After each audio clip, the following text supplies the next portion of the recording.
Hey mga brods sa mga brods, Chris Ross, eto na nga, sinasabi at mga reports and rumors na pinipilit niya at kinakausap na ito pong si Mikey Williams. Well, alam din naman natin na talagang matalik na kaibigan na ito pong ni Mikey Williams, ito pong si Chris Ross. Konting trivia lang, hindi pa nga nakakapasok ng PBA si Mikey Williams, talagang si Chris Ross lang tumutulong sa kanya, maabot ang pangarap niya. Nung nasa PBA D-League pa ito at MPBL. Pero alam din naman natin na kahit ito na, ang taas na ng value ni Mikey Williams, ito pong si Chris Ross ang isa sa mga pwedeng kumausap dito dahil ito talaga yung pinaka kuya-kuyaan at napakalaking respeto na ito po ni Mikey Williams dito po kay Chris Ross. Grabe rin naman kasi yung pinapakita rin ni Chris Ross. Maski nga ngayon, di ba, road to finals na sila. Isa siya sa mga dahilan kung bakit nakatungtong na ng finals ang San Miguel Beermen. So ito, balik tayo kay Mikey Williams. Alam din naman natin na nagkaroon ng issue ito pong si Mikey Williams. Well, sino ba namang hindi magkakaroon ng issue dito sa player na ito? Di ba nga trinade na ito ng TNT, napunta ng Converge, tapos yung Jordan Heading ngayon, nasa na siya, nasa finals, nasa TNT Tropang Giga, kalaban ang SMB. So, malaking panghihinayang ito ng Converge Fiber Xers dahil ito po palang si Mikey Williams ay ayaw pa palang pumirma sa Converge. Bakit? Grabe ba naman, ang taas ng gusto na ito ni Mikey Williams, 1.5M. Samantalang ang Converge nga, isa ito sa mga mataas na rin magpasahod sa PBA. And then sa mga reports namin, almost 1M na rin ang ibibigay nila dito kay Mikey Williams a month. So grabe, 'di ba? Ito pong si Mikey Williams, akala naman niya na parang import na siya. Pero ito pong San Miguel Beermen ang isa sa mga pwedeng pumunta dito at kausapin ito pong si Mikey Williams.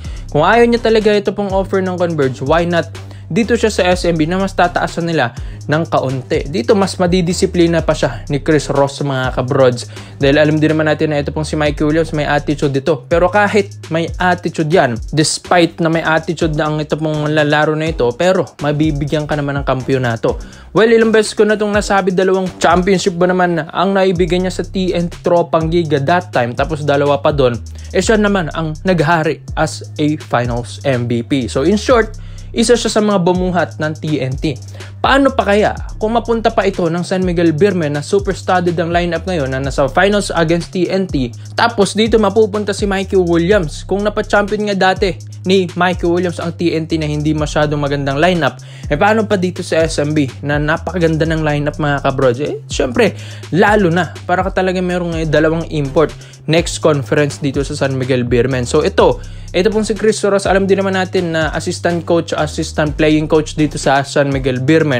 Isa siya sa mga kumukuha din talaga ng mga players, nag-i-scout and kumakausap sa mga trades ng San Miguel Management. So ito, gusto niyang kausapin ng agent ni Mikey Williams para nga maiayos na nila ang paglipat neto ni Mikey. Kaysa naman matenga siya sa Converge, kaysa naman magalit sa kanya ng tuluyan ng Converge tapos ibitin na naman siya katulad ng ginawa ni Boss MVP sa kanya, why not i-trade na lang ulit siya sa San Miguel Beermen? Win-win situation lang naman. Mas matataas ng konti yung salary na gusto ni Mikey Williams, tapos, mabibigyan din naman niya ng magandang performance ang San Miguel Beermen. Win-win situation lang, kaya next conference, alam ko nga ito pong SMB, matalo man manalo ngayong championship round against TNT, gusto pa rin ito magpalakas lalo. Dahil yun nga, ilang taon na rin, or almost 2 years na rin, na hindi nagkakakampiyon ito pong San Miguel Corporation. Maski Ginebra, SMB, or Magnolia,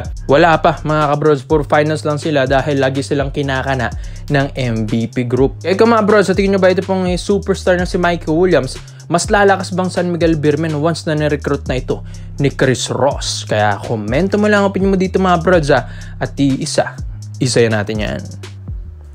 Dito naman po tayo sa kabilang balita naman natin mga kabrods KJ McDaniels. Yes, ito naman talaga kilala rin dito sa PBA at former NBA player dahil ito nga yung gustong kunin na maging import ng Barangay Ginebra, San Miguel. Yes. So, bakit na naman ito pong si McDaniels? Bakit hindi na lang si Brownlee?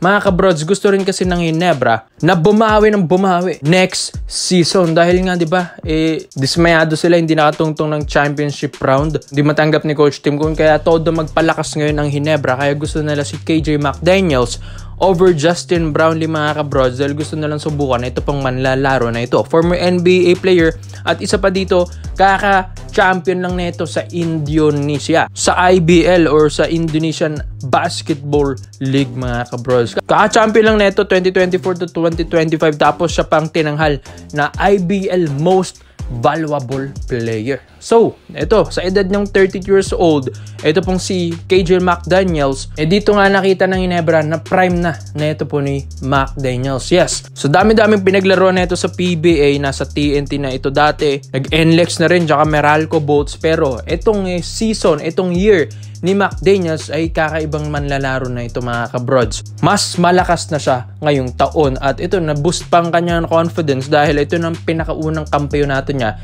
sa buong career niya doon sa IBL tapos siya pang tinangal na MVP. Kaya gusto itong kunin ng Ginebra habang nasa momentum ito pong si KJ McDaniels at ito ay gusto pang manalo mga kabrods sa mga susunod pang project na ito ni KJ McDaniels. Kaya gusto nga itong offeran ng Barangay Ginebra San Miguel. Yes, andyan naman din si Brownlee kaso nga lang 36 na rin si Brownlee, 32 lang itong si McDaniels. Mas marami ring naibibigay ito pong si KJ. Pag ngayong taon usapan ngayong taon. Dahil di hamak na mas prime nga daw ang nakikita nila kay KJ McDaniels kaysa kay Justin Brownlee ngayong taon. Nag-NBA na rin, nag-Philadelphia, Houston Rockets at Brooklyn Nets yung pinakahuli na niyang NBA stint noong 2017. Hindi naman din ito magiging NBA player kung hindi rin malakas mga broads. Base rin sa mga highlights na pinapakita niya sa Pelita Jaya sa Indonesia na talagang nag-improve ito ng husto. Ito pang si KJ McDaniels, hindi lang sa shooting nag-improve mga kabrods, pati rin sa paint. Naging dominant din talaga ito pong si KJ. Mas lumapad siya ngayon,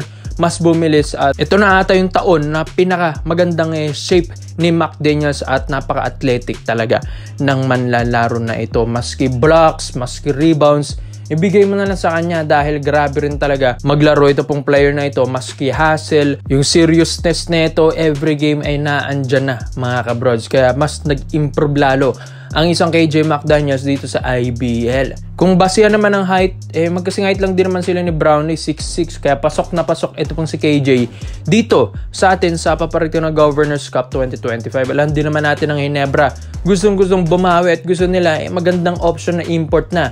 Dahil si Brownlee nga rin sa loob ng 2 taon ay hindi pa niya napapa-champion ulit ang Ginebra. Baka nga ito na ba ang end of an era ng San Miguel Corporation. Kaya gusto na ng Ginebra management na mag-rebuild sila. Aalisin yung mga ibang players dito, makikipag-trade, magre-recruit, kukuha ng mga magagaling na rookies ngayong taon. Tapos ito, lumalabas pa yung mga option ng mga magagaling na import na pwedeng ipalit kay Justin Brownlee, mga kabrods. Kaya itong si KJ McDaniels, hindi naman na din magsisisi yung Barangay Ginebra San Miguel dito mga brods. Baka nga sila pa ang makabura yung championship title na hinohold ngayon ng TNT next conference sa Governors Cup 2025. Kaya mga brods, ito na ba yung magandang bawi ng Ginebra next conference sa Governors Cup with KJ McDaniels over Justin Brownlee? Kaya komento mo lang ang opinion mo dito mga brods at isa-isa natin yan. Salamat po sa panonood mga brods.